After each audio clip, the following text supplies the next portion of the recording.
यदि इन्वर्टर का बोर्ड आपको साफ़ करना है, क्लीन करना है, तो ये मत सोचिए कि इसके लिए कोई स्पेशलिस्ट क्लीनर की ज़रूरत है। जो भी पैकेज में आता है आपको बोतल में, वो किसी काम का नहीं है। ये ले लीजिए, रिन ले लीजिए, शायद सर्फ एक्सेल ले लीजिए, बस इससे धुलाई शुरू कर दीजिए। अभी मैं करने जा रहा हूँ, तो देखिए।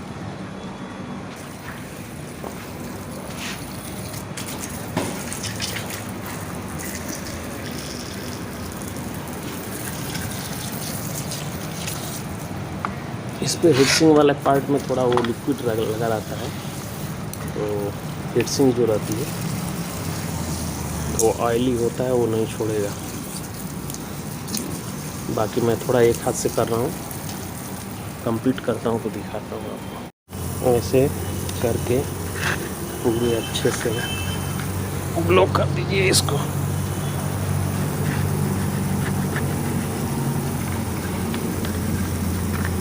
और धुलाई करने के बाद जो है, अगर कोई ये बोले कि नहीं इससे बोर्ड ख़राब हो जाएगा, तो उनके लिए होगा कि उनके लिए बोर्ड ख़राब हो जाएगा।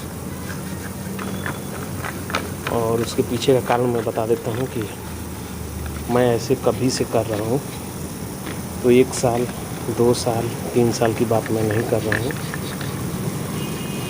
मैं तकरीबन कुछ नहीं तो 17-18 साल से ये काम करता हूँ ऐसे, कोई भी बोर्ड हो। और आपको बता दूं कि ये काम डिजिटल सर्किट में बहुत ही फ़ायदेमंद होता है। ठीक है, डिजिटल सर्किट, और ये डिजिटल ही सर्किट है, इसके अलावा कोई भी आप इस्तेमाल मत करिए। क्लीनर जो भी आता है वो क्लीनर केमिकली रहता है, और उसके अंदर से पावर पास होगी। इसमें क्या चीज़ नहीं करना है वो मैं बता दूंगा आपको।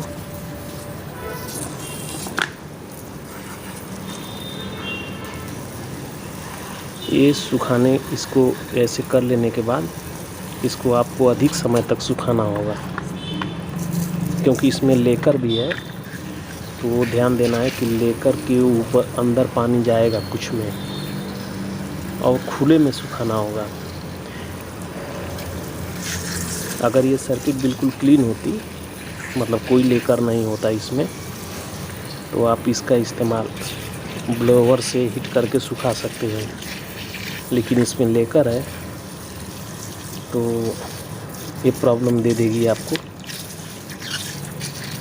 और क्या नहीं करना होता है वो भी मैं बताता हूँ। तो अभी अंदर चलता हूँ, तो मैं आपको इसके बारे में सब बताता हूँ।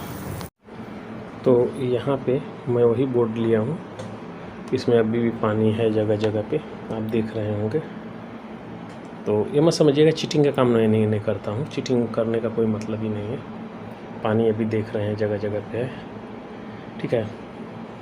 ये रिले बिल्कुल पैक होती है, इसके अंदर जाने का कोई संभावना नहीं है। ये अभी बिल्कुल पैक होती है, इसके अंदर जाने का भी संभावना नहीं है।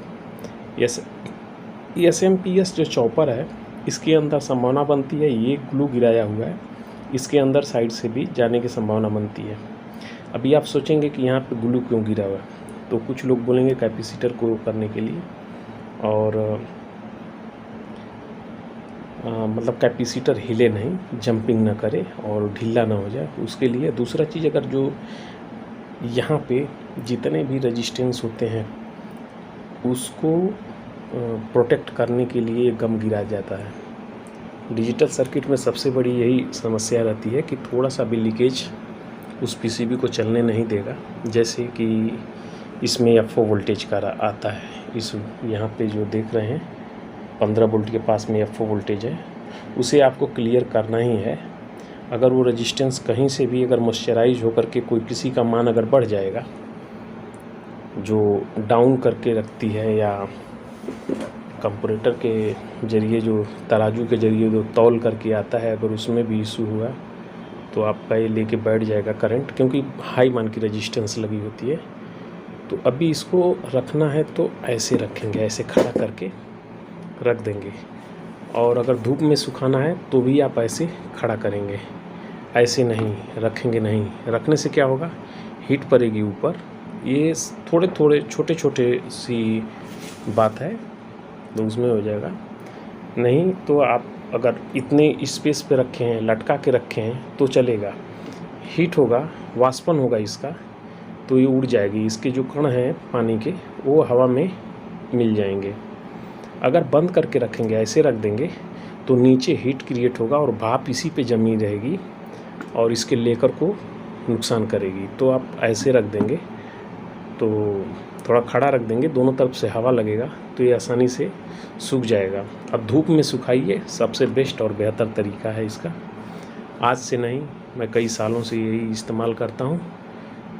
जो चीज़ सही है वही चीज़ आपको बताऊंगा। ये नहीं कि किसी और केमिकल से साफ़ करेंगे। केमिकल के अंदर अगर साफ़ करेंगे तो सबसे पहले केमिकल के अंदर जो रेजिस्टेंस होता है उसको आपको वैल्यू चेक करना पड़ेगा। अगर उसके अंदर रेजिस्टेंस है तो इसका इस्तेमाल आपको नहीं करना है, ऐसे केमिकल का नहीं करना है। डिजिटल सर्किट पे तो भूल के भी नहीं करिएगा। वो सब मैं बेसिक में आपको बता दूंगा कि उसको कैसे आप चेक करेंगे। तो चलिए अभी तो ये मैं रख देता हूँ और नेक्स्ट वीडियो में। अच्छा, एक चीज़ और है, बहुत से लोग बोलते हैं कि ये माइक्रो कंट्रोलर को बनाया जाता है। बहुत से इंस्टीट्यूट बोलते हैं कि ये हमारे यहाँ बनता है। तो एक चीज़ मैं आपको बता देता हूँ, अगर उस इंस्टीट्यूट में ये बनता है तो इसको बनाने के लिए जो सिस्टम, जो फैक्ट्री अगर बोले उसकी ज़रूरत है, तो ये पूरा बोर्ड बनाने के लिए उससे कम खर्च में ये सब बन जाता है। क्योंकि इसकी जो मशीन आती है बनाने वाली, एसएमडी को असेंबल करने वाली या इसको प्रोग्राम को जो भी करने के लिए, तो वो कम का ही आता है, जिसमें ये आप आसानी से ये चीज़ को एक बार प्रोग्राम में कर दिए आप, तो वो स्टेप बाय स्टेप सब सामान रख करके कंप्लीट करती है। क्योंकि मैं किया हूँ इसके लिए बोल रहा हूँ। और तो उनके पास ये बोर्ड भी बनता होगा नया, यानी मैन्युफैक्चर हो सकते हैं वो। तो वो पता कर लीजिएगा कि क्या मैन्युफैक्चर भी हैं कि सिर्फ ये प्रोग्राम होता है। ऐसी बात है, प्रोग्राम किया जाता है कुछ आईसीयू में। तो वो है जो कितना भी अगर कोई मैकेनिक हो, कितना भी अगर एक्सपर्ट हो, तो ज़्यादा अभी लगता है मैं ज़्यादा कुछ फेंक रहा हूँ मेरे अनुभव के अनुसार।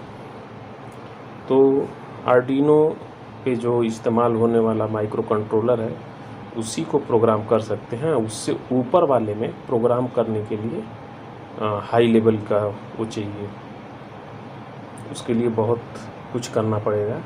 और ये सब अभी तो फॉरेन से ही आती है, यानी मेड इन, आगे आप जोड़ लीजिए। और आईपीएम को तो मानना पड़ेगा भाई। आईपीएम आज भी अगर बनाती है तो जापान से ही बनता है और बेहतर, सबसे बेहतरीन चीज़ वही बनाता है। कुछ समय के लिए हम लोग भूल गए हैं, क्योंकि नकली चीज़ अच्छा होता है कुछ समय के लिए, तो उसमें लोग भूल जाते हैं। तो चलिए मैं इसको रख देता हूँ, अभी इसका काम तो ख़त्म है।